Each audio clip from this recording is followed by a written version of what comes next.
ಸ್ವತಃ ಗೋಪಾಲಕರಾದ ಶತಪ್ರತಿಷ್ಠಾಚಾರ್ಯ, ಶತ ದೇವ ಪ್ರತಿಷ್ಠೆಗಳನ್ನು ಮಾಡಿದಂಥ ಹಿರಿಮೆ ಇರುವಂತಹ ವೇದಮೂರ್ತಿ ನಾರಾಯಣ್ ಭಟ್ ಬೆಣ್ಣೆಗದ್ದೆಯವರಿಂದ ಅನುಭವದ ನುಡಿಗಳು.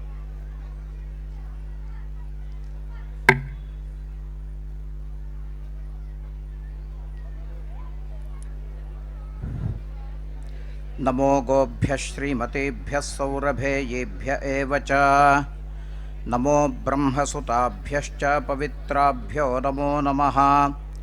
ಪಂಚಗಾವಃ ಸಮುತ್ಪನ್ನಾ ಮಧ್ಯಮಾನೇ ಮಹೋದಧೌ ತಾಸಾಂ ಮಧ್ಯೆ ತು ಯಾನಂದಾ ತಸ್ಯೈ ದೇವ್ಯೈ ನಮೋ ನಮಃ.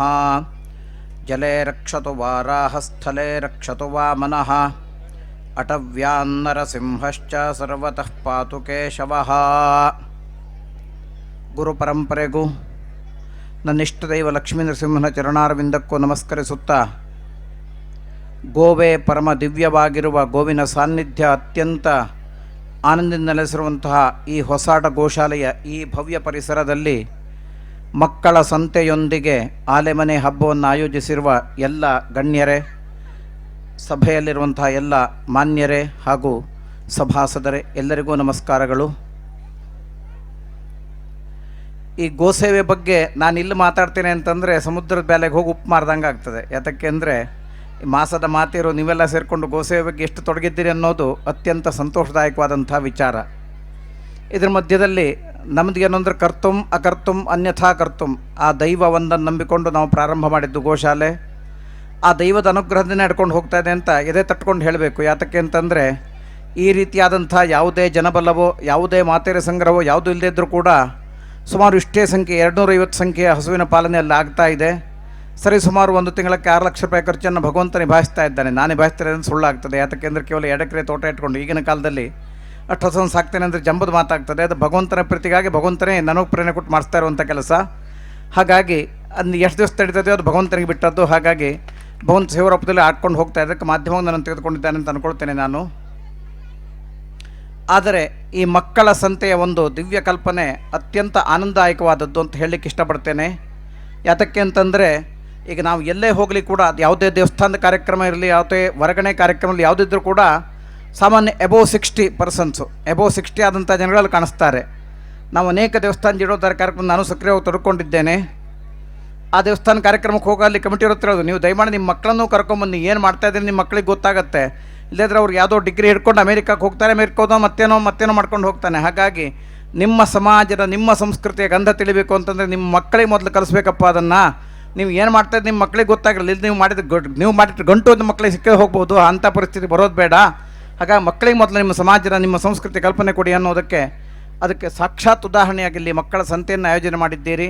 ಆ ಮಕ್ಕಳು ಕೂಡ ತಾವು ಗಳಿಸಿ ಉಳಿಸಿದ್ರಲ್ಲಿ ಎತ್ಕಿಂಚಿತನ ಹಿಂದೆ ಕೂಡ ಗೋಮಾತೆಗೆ ಅರ್ಪಣೆ ಮಾಡಬೇಕು ಅನ್ನೋ ಭಾವನೆ ಕೊಟ್ಟಿದ್ದು ಇನ್ನೂ ಸಂತೋಷದಾಯಕವಾದಂಥ ವಿಚಾರ.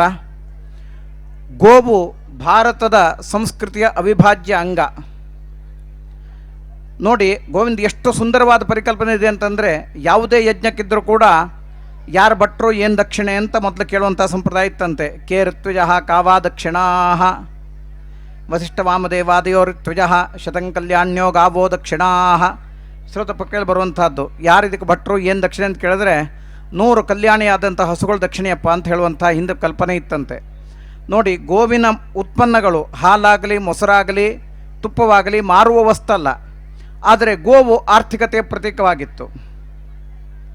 ಸಮಾಜದ ಕಲ್ಪನೆ ಎಷ್ಟು ಸುಂದರವಾಗಿದೆ ನೋಡಿ. ಗೋವಿನ ಉತ್ಪನ್ನಗಳು ಮಾರುವಂಥದ್ದಲ್ಲ, ಆದರೆ ಗೋವು ಆರ್ಥಿಕತೆಯ ಮೂಲ ಕೇಂದ್ರ ಆಗಿರಬೇಕು. ಅಂದರೆ ಸಮಾಜ ಯಾವ ಲೆಕ್ಕದಲ್ಲಿ ಸಂವೇದನೆ ಎಷ್ಟು ಗಟ್ಟಿಯಾಗಿರಬೇಕು ಅನ್ನೋದನ್ನು ಅದು ತೋರಿಸ್ತದೆ ನಮಗೆ. ಅಂತಹ ಭಾರತವನ್ನು ನಾವು ಈಗ ಕಾಣಲಿಕ್ಕೆ ಸಾಧ್ಯವಂತ ಕೇಳಿದ್ರೆ ನಾವೆಲ್ಲ ಮನಸ್ಸು ಮಾಡಿದ್ರೆ ಸಾಧ್ಯ ಇದೆ. ಹಿಂದೆ ನೋಡಿ, ಹಿಂದಿನ ಕಾಲದಲ್ಲಿ ಮದುವೆ ಮನೆಗೆ ಹೋಗುವಾಗ ಪ್ರತಿ ಮನೆಯಿಂದ ಒಂದು ಕ್ಯಾನ್ ಹಾಲು ಮೊಸರು ಬರ್ತಿತ್ತು. ಅಂಗಡಿಯಿಂದ ಹಾಲು ತರುವಂಥ ಸಂಪ್ರದಾಯ ಇರಲಿಲ್ಲ. ಆ ನಂತರ ಮನೆ ಮಾಡಿದ ಕಜ್ಜಾವ ನೆನ ಮಕ್ಕಳ ಕೈ ಕೊಟ್ಕೊಳ್ಳೋಂಥ ಒಂದು ಸಂಪ್ರದಾಯ ಇತ್ತು. ಈಗ ನೋಡಿ, ಈಗ ಏನಾದರೂ ಇದೆಯಾ ಅಂತ ಯಾವ್ದಾರು ಒಂದು ಸಂಪ್ರದಾಯ ಯಾವ್ದಾರು ಮನೇನ ಗಿಂಡಿ ಕಲ್ಲಕ್ಕೆ ಏನಾದ್ರು ನಾವು ಕಾಣ್ತೀವಿ ಆಗಿನ ಕಾಲದಲ್ಲಿ? ಕಾಣಲಿಕ್ಕೆ ಸಾಧ್ಯವಿಲ್ಲ. ಯಾತಕ್ಕೆಂದ್ರೆ ಮನೇಲಿ ಹಸುವೇ ಇಲ್ವಲ್ಲ.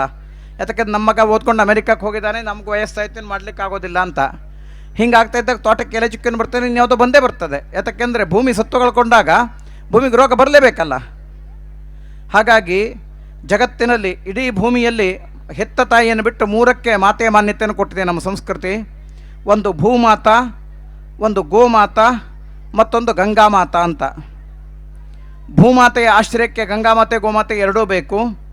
ಇದೇ ಭೂಮಾತೆಯಲ್ಲಿ ಸರಿಯಾಗಿ ಸಸ್ಯರಾಜಿ ಹುಟ್ಟಿ ಆ ಸಸ್ಯರಾಜಿ ಗೋಮಾತೆಗೆ ಅನ್ನವಾಗಿ ಆ ಭೂಮಿಗೆ ಬೇಕಾದಂಥ ಗೊಬ್ಬರವನ್ನು ಮನುಷ್ಯರಿಗೆ ಬೇಕಾದಂಥ ಆಹಾರವನ್ನು ಸಮೃದ್ಧವಾಗಿ ಕೊಡೋದಕ್ಕೆ ಗೋಮಾತೆ ಶಕ್ತಳಾಗ್ತಾಳೆ. ಹಾಗಾಗಿ ಭೂಮಾತಾ, ಗೋಮಾತಾ, ಗಂಗಾಮಾತಾ ಇದು ಮೂರು ಪರಿಶುದ್ಧವಾಗಿರಲಿಕ್ಕೆ ಗೋಮಾತೆಯ ಆಶ್ರಯ ಅತ್ಯಂತವಾಗಿ ಹೆಚ್ಚಿಗೆ ಬೇಕಾಗ್ತದೆ ನಮಗೆ ಈ ಕಾಲದಲ್ಲಿ. ತತ್ರಾಪಿ ದೇಶಿ ಗೋವುಗಳು ಇದೇನಿದೆಯಲ್ಲ ಅದು ಅತ್ಯಂತವಾಗಿ ಅದು ಇದ್ದಾಗಲೂ ಅದು ಹೋದಾಗಲೂ ಕೂಡ ಗೋನಂದ ಜಲ ಒಂದು ಹೊಸ ಕಾನ್ಸೆಪ್ಟ್ ಬಂದು ಎಲೆ ಚುಕ್ಕೆ ರೋಗಕ್ಕೆ ಭೂಮಿಯ ಸತ್ವವನ್ನು ವರ್ಧಿಸಲಿಕ್ಕೆ ಅತ್ಯಂತ ಉತ್ತಮವಾದ ಗೊಬ್ಬರ ಗೋನಂದ ಜಲ ಅಂತ ಈಗ ತೀರ್ಮಾನವಾಗಿ ಎಲ್ಲ ಕಡೆ ಬಳಕೆ ಕೂಡ ಶುರುವಾಗಿದೆ ಈಗ.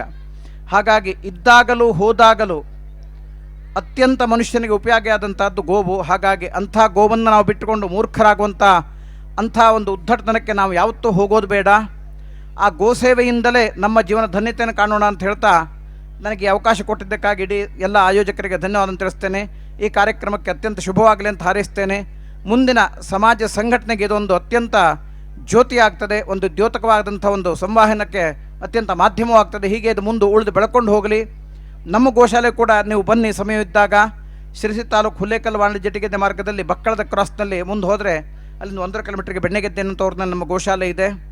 ಈಗ ಸರಿ ಸುಮಾರು 200-250 ಹಸುಗಳ ಪಾಲನೆ ಆಗ್ತಾಯಿದೆ. ಇನ್ನೊಂದು 250 ಹಸುಗಳು ತಾಕೋಷ್ಟು ಬಿಲ್ಡಿಂಗ್ ಕಟ್ಟಿಯಾಗಿದೆ. ಮುಂದೆ ಭಗವಂತ ನಡೆಸ್ಕೊಟ್ರೆ ಅದು ಭಗವಂತ ನಡೆಸಬೇಕು, ಅದನ್ನು ನಡೆಸ್ಕೊಟ್ರೆ ಅಷ್ಟು ಗೋಶಾಲೆನ ಪೂರ್ಣ ಮಾಡಿಕೊಂಡು ಮುಂದಿನ ಕೆಲಸವನ್ನು ಮಾಡೋದಕ್ಕೆ ನಾವು ವಿಚಾರ ಮಾಡ್ತಾ ಇದ್ದೇವೆ. ಯಾವುದು ಯಾತಕ್ಕೆಂದರೆ ನಮ್ಮ ಹತ್ರ ಏನೂ ಇಲ್ಲ ಅಂದರೆ ಏನೂ ಇಲ್ದಿದ್ದವರು ನಾವು. ಇಂಥ ಇದಕ್ಕೆ ಯಾವುದೋ ಅಮೇರಿಕಾತೂರಿಂದ ಯಾರೋ ಒಬ್ಬರು ಪ್ರೇರಣೆ ಕೊಟ್ಟು ಬರ್ತಾರೆ ಅಂತಂದ್ರೆ ಲಕ್ಷ್ಮೀನರಸಿಂಹ ಕೃಪೆ ಇರಬೇಕು ಅದು. ಹಾಗಾಗಿ ಅಂಥ ಎಲ್ಲವನ್ನು ನಡೆಸುವಂಥ ಲಕ್ಷ್ಮೀನರಸಿಂಹನ ಪಾದಕ್ಕೆ ನೀವು ಕೊಟ್ಟಂಥ ಈ ಅವಕಾಶವನ್ನು ಭಗವಂತಗೆ ಅರ್ಪಣೆ ಮಾಡ್ತಾ ನನ್ನ ಮಾತಿಗೆ ಮಂಗಳಾಡ್ತೇನೆ. ನಮಸ್ಕಾರಗಳು.